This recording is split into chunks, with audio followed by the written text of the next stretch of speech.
Saya boleh mungkin sebelum ke Mas Ade ya, kita dengarkan suara yang baru di Catatan Demokrasi. Mas Lutfi, apakah ini murni kalau secara ideal melanjutkan program pembangunan Presiden ke-7, Presiden ke-8? Jangan putus itu, Mas. Jangan putus. Maksudnya dalam konteks mendukung pasangan Prabowo Gibran di 2029. Nah ini sebetulnya kalau saya boleh usul, kenapa enggak Gibran dan Jokowi gitu 2029? Atau mungkin sekalian aja Pak Jokowi mendukung Gibran dan Pak Bobi, kan bisa juga sebetulnya. Nah, tapi kan kalau saya yang bicara, mungkin dosen gitu, pengamat, pasti nggak sebesarnya Pak Jokowi yang bicaranya. Ini kan artinya bahasa tuh nggak netral gitu. Bahasa tuh punya satu sisi punya konteks, tapi di sisi lain dia terbuka untuk tafsir. Nah masalahnya di sini, masalahnya adalah ketika Pak Jokowi menyampaikan kalimat itu kan mengkonstruk atau membangun realitas baru. Menguji ulang posisi komitmen dari relawan, dari elit, dari mungkin publik gitu. Semuanya diuji ulang oleh Pak Jokowi gitu. Jadi kalau ini bukan menjibak rumput untuk mengeluarkan ular, sebetulnya bukan itu. Kalau saya boleh mengutip ini Zhao Jiyu dari dinasti Tang, dia bilang soal throwing a brick, melemparkan batu bata to attract jade, untuk mendapatkan giok gitu kira-kira. Jadi saya pikir apa yang dilakukan Pak Jokowi di luar tujuan aslinya itu sebetulnya melempar batu bata untuk dapat giok. Melempar apa? Batu bata untuk mendapatkan giok. Maksudnya apa? Batu bata tuh ya bisa guyon, bisa hal kecil, atau Pak Jokowi sering bilang sah-sah aja kan demokrasi. Gak ada masalah dengan pernyataan tersebut. Cuman masalahnya batu bata itu diharapkan berpotensi jadi giok. Bisa membaca ulang, mengidentifikasi peta di sana. Bahkan dari sana Pak Jokowi bisa membentuk realitas. Membangun, kita tahu misalnya sebelumnya ada soal Jokowi 3 periode. Atau kita tahu ada tambahan 2 tahun. Atau ada banyak narasi. Wacana itu kan dia mampu mengkonstruksi realita tadi. Lewat apa? Ya misalnya bagi relawan tadi penyampaian atau diksi yang disampaikan oleh Pak Jokowi adalah call for loyalty. Berarti bukan wacana normatif, bukan ini Mas ya? Apapun tujuan asli Pak Jokowi, tetapi dipahami oleh relawan sebagai ajakan untuk meningkatkan loyalitas, gitu. Komando sifatnya. Tapi mungkin bagi elit, pesan yang nyampe atau tafsir yang nyampe adalah claim of bargaining power. Ini bargainnya Pak Jokowi nih. Dia masih diskursif kingmaker. Tapi bagi publik, nah ini tafsirnya juga bisa beda bagi publik. Bisa jadi misalnya, setidaknya bagi saya, ada soal normalitas isu yang tabu. Maksudnya isu yang tabu, kita tahu di awal waktu mendengar misalnya Jokowi 3 periode, kan tabu, secara demokrasi bahasa itu tabu. Tapi kalau lama-kelamaan didiskusikan pelan-pelan gitu, publik langsung kayaknya masuk akal. Terbelah gitu, wacananya kemudian jadi normal. Yang awalnya tabu, dia jadi normal. Nah sama, tambahan 2 periode juga, 2 tahun juga sama. Mungkin awalnya tabu tapi lama-kelamaan diperbincangkan oleh publik jadi normal. Termasuk maju periode kedua ini? Nah termasuk mungkin mengulang pola yang sama saya kira. Oke, Mas Adi Armando, pengaruhnya masih sangat kuat dari Presiden ke-7 Jokowi? Jadi apa pertanyaannya? Pengaruhnya masih sangat kuat dari Presiden ke-7 Jokowi untuk melanjutkan legasinya? Iya. Jadi gini, sebetulnya apa yang disampaikan beliau itu adalah semacam, kalau pakai istilah Anda tadi ya, semacam komando ya, kepada siapa? Terutama kepada para relawan, para pendukung, pada kami. Ya, tapi juga kepada orang-orang yang mendukung Prabowo. Saya mulai dari apa yang ingin dia katakan kepada para pendukung Prabowo. Jangan takut. Ya, karena sekarang ini berkembang segala macam narasi, cerita, tuduhan bahwa sebetulnya Pak Jokowi kepengen agar Gibran, atau apakah Pak Jokowi yang kepengen, apakah Gibran yang kepengen untuk mengambil alih kekuasaan dari Pak Prabowo. Sejak awal dulu ketika Pak Prabowo terpilih, sudah ada tuh orang-orang yang bercerita tentang, ini sih cuma untuk 2-3 tahun nih Pak Prabowo. Habis itu akan diambil alih oleh Gibran. Kalau Anda ingat cerita itu ya. Nah ini hendak dikatakan kepada siapapun yang masih curiga bahwa ada niatan buruk dari Pak Jokowi dan Gibran dalam konteks kepresidenan, bahwa jangan takut, kami ini akan dukung. Sekarang saya ini misalnya, saya nggak tahu Anda ya. Kalau saya akan katakan, iya, sesuai dengan arahan Pak Jokowi, saya akan dukung Pak Prabowo Gibran sampai 2034. Itu karena saya adalah pendukung Jokowi yang penuh, yang tadi Anda katakan, sangat solid. Ini untuk mematahkan, menjegal narasi bahwa Gibran akan ambil alih kekuasaan. Betul, ya. Jadi jangan takut nih, wahai para pendukung Prabowo. Atau mungkin ini mengeliminir isu pemaksulan, isu ijazah. Ya itu kan Itu khas. bagian-bagian juga dari ini kan. Enggak, itu Ya, khas. itulah kehebatan dari Pak Jokowi. Oke, itu khas tafsiran PDIP. Ya ini kan Ya, ini nggak apa-apa, tafsir- nggak apa-apa. Ini tafsir yang Ya, bisa- ya, ya. Ini tafsir yang muncul di Boleh, publik. boleh. Muncul Tafsir yang itu muncul bisa- di publik kan juga ada tafsir bahwa ini cara untuk mengeliminir isu Ya, pemaksulan. Boleh nggak saya Berlindung jelaskan? berlindung Saya di jelaskan cara pandang berlindung kami. di balik punggungnya Pak Prabowo kan. Siap. Saya menghormati, mengapresiasi pandangan Anda. Dan nggak ada kita nggak bisa tahu mana yang benar, mana yang salah nih. Saya cuma ingin katakan nih, Pak Jokowi itu mengatakan itu pertama-tama pada para pendukung Prabowo, ya, yang mungkin masih khawatir seberapa loyalkah para pendukung Jokowi terhadap Prabowo. Karena dia, siapapun para pendukung Prabowo itu tahu, kami para pendukung Jokowi memilih untuk mendukung Prabowo kemarin tahun 2024 karena kami mendukung Jokowi. Bukan karena saking kami mencintai Pak Prabowo-nya. Kami mencintai Pak Jokowi. Pak Jokowi bilang dukung Prabowo. Kita dukung Prabowo. Prabowo dan Gibran ya. Sepaket ya. Sepaket. Nggak kompak nih, nggak kompak nih. Ya. Nggak kompak nih. Ya, itu kan juga khas PDIP ya.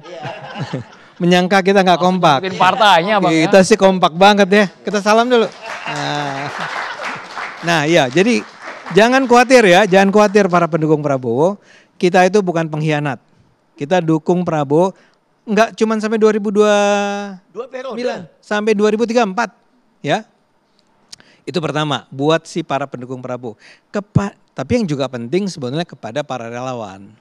Sebenarnya kan begini, sejak kami harus mendukung Prabowo itu, ya, saya tidak menganggap Prabowo tidak tepat menjadi presiden. Saya sangat menganggap dia jauh lebih baik daripada Ganjar, jauh lebih baik dari Anies, ya. Kalau dari Pak Jokowi, Pak?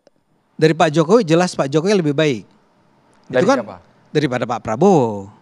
Ya, kalau itu pertanyaannya kan Anda ingin menjebak saya ceritanya. Nah, saya mau katakan bahwa saya jujur aja lah. Buat kami Pak Jokowi is the best, ya. Tadi kan Anda sudah menyebut, bahkan Bloomberg New Economy memilih dia sebagai Gak perlu pakai ijazah itu. Iya kan? Iya. Orang bilang palsu, ternyata dunia kan. Itu. Ya Bloomberg tahu kan, Bloomberg New Economy itu organisasi, salah satu organisasi yang sangat bereputasi tinggi, itu memilih Pak Jokowi sebagai salah seorang badan penasihatnya, ya. Jadi saya mau bilang dia emang keren, ya. Nah, jadi saya pendukung Itu Jokowi. nyata itu. Tapi yang saya mau bilang begini. Armando konsistennya luar biasa ya. Oh iya. Tapi saya mau bilang satu hal. Sebetulnya sebagian dari pendukung Jokowi nih, Bung Mardhani, itu kemarin itu sempat ragu, ya. Sebagian bahkan menyatakan kalau memang misalnya ini kasusnya adalah ketika Pak Prabowo akhirnya memberikan amnesti kepada siapa? Mas Hasto ya. Itu yang marah dengan Bung Mardhani nggak perlu dijelaskan, udah Oh iya, TS sama kita, udah nggak perlu lagi. ya Iya. langsung itu. Kalau dulu iya. Nah langsung ketika itu sebagian lah ya. Sebagian mengatakan, wah kalau gitu Pak Prabowo mengkhianati kepercayaan kami terhadap beliau. Ya, ternyata beliau itu lebih dekat kepada PDIP. Tadinya kami menganggap begitu. Tapi begitu ternyata para menterinya PDIP juga diganti, saya bisa bilang ke teman-teman, enggak ya, Prabowo enggak lagi support PDIP. Tapi waktu itu memang itu langkah yang sangat logis diambil oleh Pak Prabowo untuk memberikan amnesti kepada Pak Hasto. Jadi don't worry. Tapi kebencian atau kecurigaan itu masih terus ada di kalangan relawannya Jokowi. Nah Pak Jokowi itu mau bilang, wahai anak-anakku, adik-adikku. Kira-kira bahasa seperti itu ya? Kayak gitulah kira-kira. Jangan pernah ragukan atau jangan pernah ragu untuk terus mendukung Prabowo Gibran. Bahkan bukan cuma sampai 2029. Kita ini semua akan dukung Prabowo Gibran sampai 2034. Itu pernyataan yang tegas. Sekarang kita enak nih di kalangan relawan. Kalau saya kan memang pure, memang percaya sama Pak Jokowi akan memberikan arahan yang baik. Jadi saya Mas Ade. nanti dulu sedikit aja. Sedikitnya agak tebel nih soalnya. Enggak, saya sangat yakin bahwa sebagai pendukung Jokowi kami memang harus mendukung Pak Prabowo Gibran sampai 2034 ya. Kalau masih ada pendukung Prabowo yang curiga sama kami, be it. Ya udah, mau diapain ya. Ya. Tapi yang penting adalah di antara para relawan Jokowi yang sangat banyak ini ya, biar gimana pun saya akan mengatakan sangat banyak. Seperti yang kita lihat setiap hari di Solo kan. Sampai sekarang masih juga pada datang. Tiap hari. Itu ya. organik gitu ya? Itu organik ya. Nah, Andrew menanyakan organik atau tanya, enggak? Pasti. tanya. Iya. Oh, Anda Itu meragukan luar biasa itu. nih. Kalau pakai bahasa Betawi, sumpah dia organik gitu ya. Nah, itu masih datang. Jadi Pak Jokowi mau bilang, udah deh, kita berpikir tentang Indonesia tuh sampai 2034. Kita bikin Indonesia jadi lebih baik, pemimpinnya adalah Prabowo Gibran. Jangan pikir yang lain. Itu, sorry. Anda mau komentar apa? Sebetulnya pertanyaan saya kenapa polanya selalu ambigu?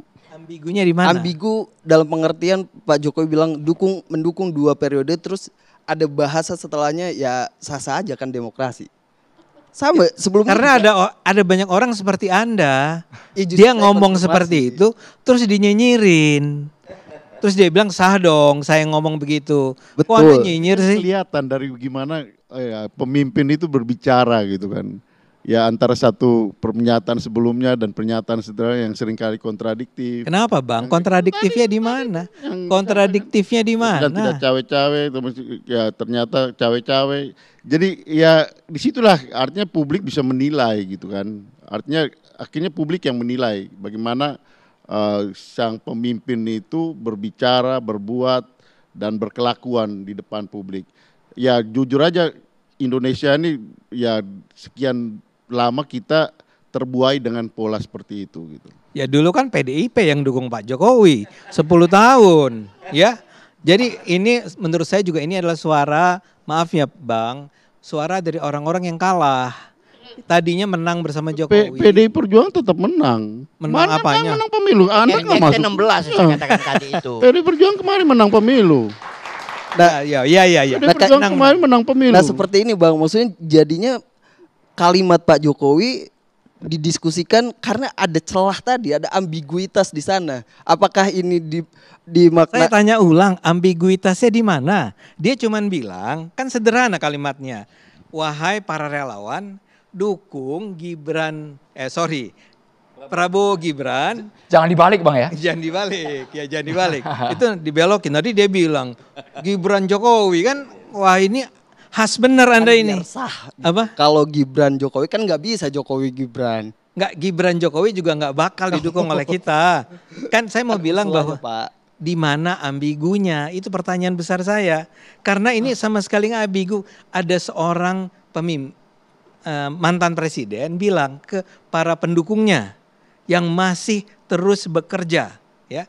Dan dia bilang, jangan risau ya.